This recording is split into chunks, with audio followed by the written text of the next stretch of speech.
दावा नेतन्याहू की ओर से, और अभी भी ये सैन्य अभियान जारी रहेगा। लेकिन आपको फिर वो तस्वीरें दिखाते हैं जो पेंटागन ने जारी की हैं। अमेरिका द्वारा वीडियो जारी किया गया है जब उन्होंने ईरान पर सैन्य कार्रवाई का आगाज किया था। ये देखिए, F-22 फ्लीट से टेक ऑफ करते हैं और ये देखिए, ये ईरानियन ड्रोन सबसे पहले इसको नेस्तो नाबूद किया गया। ये air defence system radar control command centre, इसे खाक में मिला दिया। ये एडीएस का रेडार सिस्टम पूरी तरह तहस नहस हो चुका है और ये फायरिंग कैपेसिटी वो जिसको नष्ट कर दिया गया।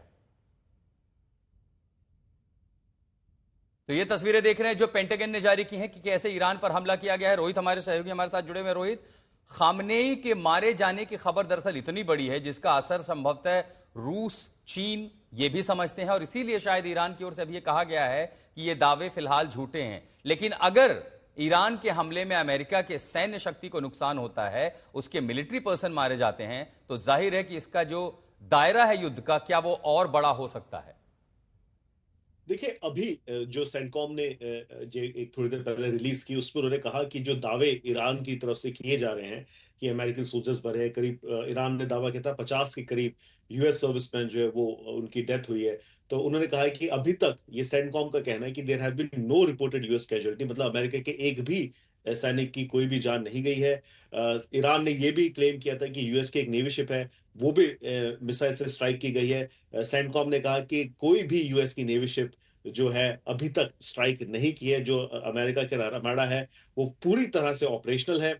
और साथ ही साथ उन्होंने ये भी जो बात कही थी ईरानियन रजीम ने कि हमने बहुत ज्यादा नुकसान पहुंचा यूएस बेसिस को, तो उस पे भी अमेरिका ने ये कहा है कि बहुत मिनिमल सा डैमेज था और किसी भी ऑपरेशन में इंपैक्ट नहीं किया गया। तो फिलहाल अमेरिका ने ये इतना बड़ा, अगेन मैं वही बात कर रहे थे थोड़ी देर पहले वेनेजुएला की, जिस तरह से वहां पे एक भी सैनिक की जान नहीं गई थी, सेंटकॉम ने कहा है कि ईरान के जो दावे हैं वो खोखले हैं और किसी भी अमेरिकी सोल्जर की अभी तक इस ऑपरेशन में जान नहीं गई है। तो हाँ, अभी तक तो नहीं गई है, लेकिन अगर इस तरह की कोई चीज होती है आशुतोष, अगर कोई बहुत बड़ा ऐसा ईरान ऑपरेशन करता है जिसमें यूएस सोल्जर्स का नुकसान हो या उनकी जान जाए, तो ऑब्वियसली अमेरिका और रिटेलिएट करेगा और ये वॉर थोड़ी देर और बढ़ेगा और इस वाइडन होगा इसका स्कोप, क्योंकि पॉलिटिकली फिर चैलेंजिंग हो जाता है किसी भी राष्ट्रपति के लिए जब सोल्जर्स जो है, अमेरिकन सोल्जर्स की जान जाना शुरू हो जाती है वॉर में।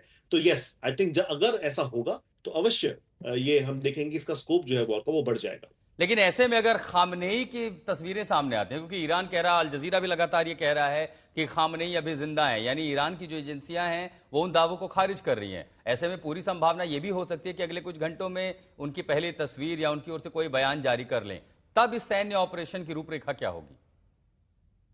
देखिए, तब तो एक वो हम कहते हैं ना, अंग्रेजी में कहा था एग ऑन द फेस, वो होगा बिल्कुल अमेरिकन इंटेलिजेंस एजेंसीज के ऊपर होगा, बेंजामिन नेतन्याहू और जो इसराइल के इंटेलिजेंस एजेंसीज है उनके ऊपर होगा कि इस तरह की उन्होंने बड़ी घोषणा कर दी खमेनी नहीं है, और उसके बाद अगर वो कोई बयान दे देते हैं, अपीयर हो जाते हैं, तो it will be very shocking and surprising.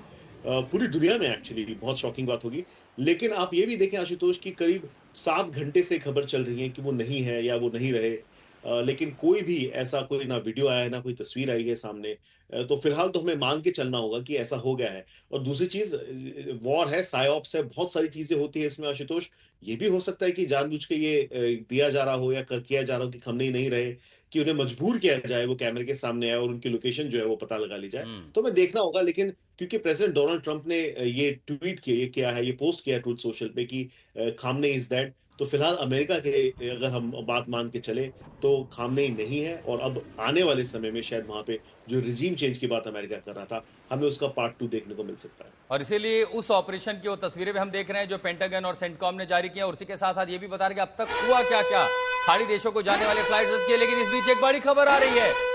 Israeli रक्षा बल आईडीएफ ने दावा किया है कि शनिवार को इजरायली वायुसेना के सैकड़ों लड़ाकू विमानों ने ईरान के विभिन्न हिस्सों में हमले किए हैं।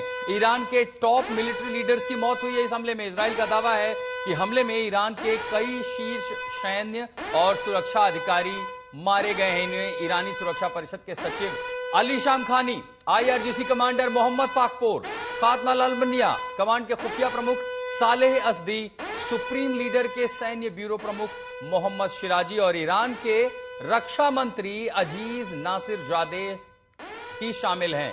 ये देखिए, आईडीएफ ने तस्वीरें जारी की है। ये वो लोग हैं, एक बार फिर आपको इनके नाम बता देते हैं कि कौन कौन लोग हैं जो इस हमले में मारे जाने की जिनकी संभावना है, जिनका नाम आईडीएफ ने औपचारिक रूप से जारी किया है कि सुरक्षा परिषद के सचिव अली शाम खानी, आईआरजीसी कमांडर मोहम्मद पाकपोर, खात्म अल अनबिया कमांड के खुफिया प्रमुख सालेह असदी, सुप्रीम लीडर के ब्यूरो प्रमुख मोहम्मद शिराजी और ईरान के रक्षा मंत्री अजीज नासिरजादेह, ये वो लोग हैं जिन पर हमला हुआ, जो मारे गए। इसके अलावा परमाणु, जैविक और रासायनिक हथियार परियोजनाओं से जुड़े एसपीएनडी संगठन के वरिष्ठ अधिकारियों के भी मारे जाने का दावा किया गया है। सुमित चौधरी हमारे सहयोगी हमारे साथ जुड़े हैं। सुमित, ये जो पूरी चेन है, रक्षा मंत्री से लेकर के परमाणु कार्यक्रम को चलाने वाली पूरी की पूरी मिलिट्री लीडरशिप की मौत का दावा आईडीएफ कर रहा है। देखिए बिल्कुल, और ये इसलिए भी अगर आप आशुतोष समझें कि अभी तक ईरान की तरफ से ये आधिकारिक रूप से इसके बारे में पुष्टि नहीं की गई है, लेकिन अगर ऐसा है तो आप मानिए कि उनके ना सिर्फ आप वो सुप्रीम लीडर के मारे जाने की बात कह रहे हैं, बल्कि वो उनके जो आप कह सकते हैं जो आईआरजीसी के कमांडर है उनके मारे जाने की बात कर रहे हैं, न्यूक्लियर प्रोग्राम के हेड के मारे जाने की खबर बात कर रहे हैं, जो डिफेंस को लेकर लगातार सुप्रीम लीडर के सबसे बड़े कंसल्टेंट या उनके सलाहकार थे उनके मारे जाने की बात कर रहे हैं, इंटेलिजेंस चीफ के मारे जाने की खबरें बात कर रहे हैं। तो ऐसे तमाम बड़े लोग जो सिक्योरिटी काउंसिल का हिस्सा थे या फिर सुप्रीम लीडर के आसपास के महत्वपूर्ण पोजीशन को हेल्ड करते थे, उन सभी के मारे जाने का दावा आईडीएफ की तरफ से किया जा रहा है। और यह भी दावा किया जा रहा है कि उन्होंने पूरे के पूरे जो आईआरजीसी के जो रिजिम था, जो लगातार इन सारे ऑपरेशंस को कंट्रोल कर रहा था या फिर उनको मॉनिटर कर रहा था, उन्होंने उसी का सफाया कर दिया। और शायद यही वजह है कि लगातार अभी कई ऐसी चीजें हैं जो आईडीएफ की तरफ से या अमेरिका की तरफ से दावा किया जा रहा है कि अब वो थ्रेट जो लगातार ईरान की तरफ से बना हुआ था, उस थ्रेट को उन्होंने इक्वलाइज कर दिया है, उनको बहुत बैलेंस कर दिया। और अभी भी उनका ऑपरेशन खत्म नहीं हुआ है जब तक कि वो पूरी तरीके से इनको निष्क्रिय या फिर इनको न्यूट्रलाइज ना कर दे।